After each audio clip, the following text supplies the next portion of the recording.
অশান্তি বা বিদ্রোহের কারণ নয়, এক টুকরো স্বাধীনতার ঘর।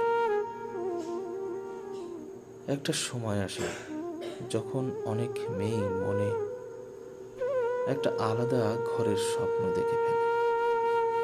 শ্বশুরবাড়িতে সংসারের কাজ করার ভয় নয়, বরং সেই স্বপ্নটা হলো এক টুকরো নিঃশ্বাস নেওয়ার জায়গা পাওয়ার। একটা মেয়ে কখন নিজের আলাদা সংসার চায়?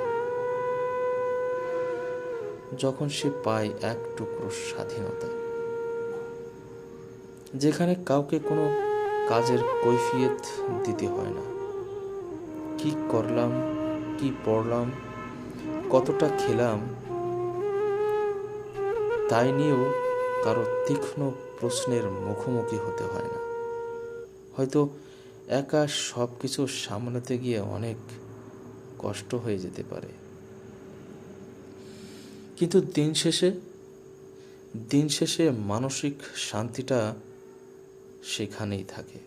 তাই আলাদা সংসার চাওয়া মানেই সেটা কোনো অশান্তি বা বিদ্রোহের কারণ নয়, সেটা একটা মেয়ের আত্মসম্মান বজায় রাখার একটা আসল ঠিকানা।